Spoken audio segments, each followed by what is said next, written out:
Hello दोस्तों, आज हम पढ़ेंगे इकोनॉमिक्स के कुछ प्रश्नों को सॉल्व करेंगे जो एग्ज़ाम में आते हैं। इससे बनता है क्वेश्चन। चलिए प्रश्न संख्या 1 देखते हैं।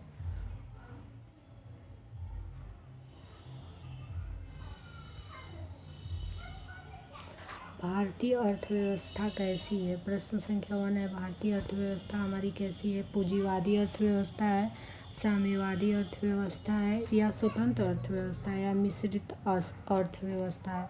तो भारतीय अर्थव्यवस्था जो है मिश्रित अर्थव्यवस्था है। तो चलिए प्रश्न संख्या 2 देख लेते हैं। मिश्रित अर्थव्यवस्था का क्या अभिप्राय है, इसका मतलब क्या है। तो ऑप्शन में दिया है कि अर्थव्यवस्था जो है में कृषि और उद्योग दोनों को बढ़ावा होता है, या सरकारी और निजी क्षेत्र का सह अस्तित्व होता है, अमीर एवं गरीब का अस्तित्व होता है, छोटे और बड़ों उद्योगों का सह अस्तित्व होता है। तो हमारा ऑप्शन बी सही होगा, सरकारी एवं निजी क्षेत्र का सह अस्तित्व होता है। प्रश्न संख्या 3 है, आर्थिक विकास के दृष्टिकोण से भारत की गिनती होती है। ए जो ऑप्शन है हमारा पिछड़े राष्ट्र के रूप में, विकसित राष्ट्र के रूप में, सी है विकासशील राष्ट्र के रूप में, और डी है अर्ध विकसित राष्ट्र के रूप में। तो हमारा ऑप्शन इसमें सही होगा सी, विकासशील राष्ट्र के रूप में होता है। प्रश्न संख्या 4 आपका है, भारतीय अर्थव्यवस्था का कौन सा क्षेत्र सकल राष्ट्रीय उत्पाद में सबसे अधिक योगदान करता है। प्राथमिक, द्वितीयक, तृतीयक और सार्वजनिक। तो हमारा ऑप्शन इसमें सही होगा सी, तृतीयक जो है वो सकल राष्ट्रीय उत्पाद में अधिक योगदान देता है। प्रश्न संख्या 5 है, बंद अर्थव्यवस्था क्या है। एक खुला क्लोज इकोनॉमिक होता है, एक ओपन इकोनॉमिक्स होता है। तो वह अर्थव्यवस्था है जिसमें क्या होता है, मुद्रा पूर्ति पूर्णतः नियंत्रित होता है, घाटे की वित्त व्यवस्था होती है, केवल निर्यात होता है, न तो निर्यात होता न ही आयात होता है। तो हमारा ऑप्शन इसमें डी सही होगा, न तो निर्यात होगा न ही आयात होगा। तो आप प्रश्न संख्या 6 है, ऐसी अर्थव्यवस्था को क्या कहते हैं जिसका शेष विश्व में कोई संबंध नहीं है। समाजवादी अर्थव्यवस्था,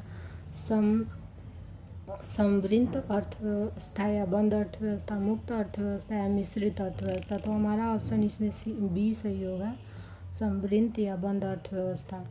प्रश्न संख्या 7 देखते हैं। यह सत्य होगा कि भारत को परिभाषित किया जाए।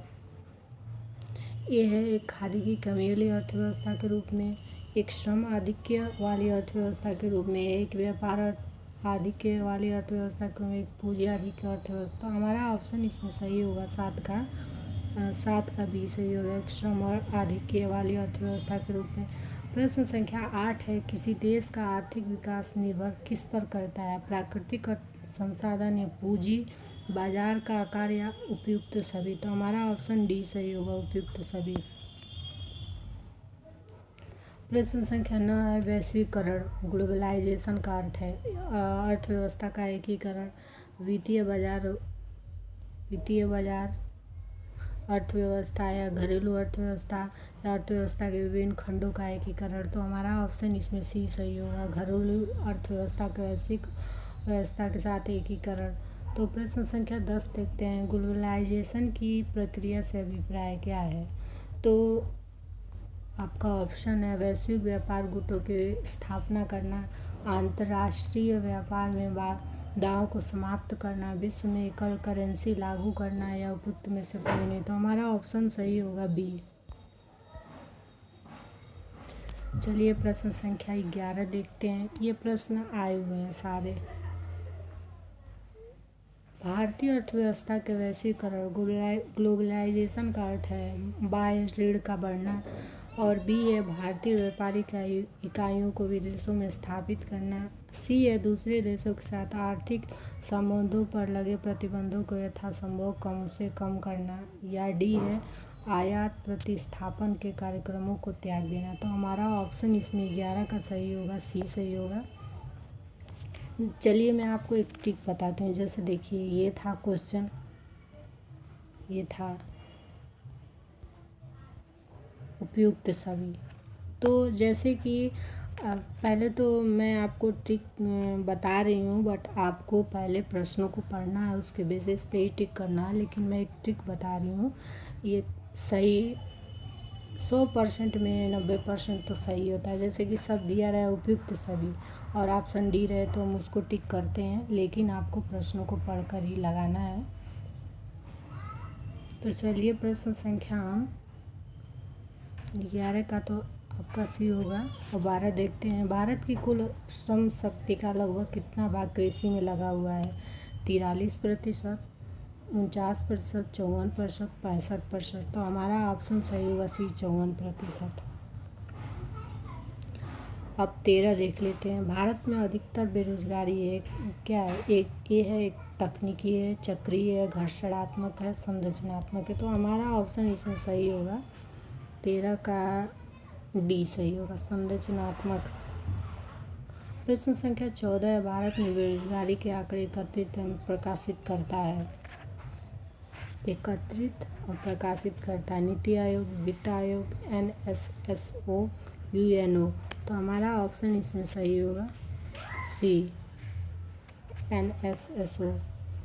प्रश्न संख्या 15 है। भारत में बेरोजगारी की किस्में पाई जाती है? ग्रामीण अल्प रोजगार, चक्रीय बेरोजगार, संरचनात्मक बेरोजगारी, इनमें से सभी। तो हमारा ऑप्शन इसमें सही होगा डी। देखिए ये 90% सही होता है, जो जिसमें दिया रहा है कि इनमें से सभी। तो हम उसको पहले तो प्रश्नों को आपको पढ़ना है, ऐसे नहीं लगा देना है। अगर प्रश्न उस हिसाब से है तो आपको टिक करना है, प्रश्न को पढ़ना है पहले, ऐसे ही नहीं लगा देना है। चलिए प्रश्न संख्या 16 देखते हैं। कृषि में मूलतः किस प्रकार की बेरोजगारी की प्रधानता देखने को मिलती है? ए संरचनात्मक बेरोजगारी, खुली बेरोजगारी, अदृश्य बेरोजगारी, घर्षणात्मक बेरोजगारी। तो हमारा ऑप्शन सही होगा 16 का सी सही होगा, अदृश्य बेरोजगारी। आज के लिए इतना ही, धन्यवाद।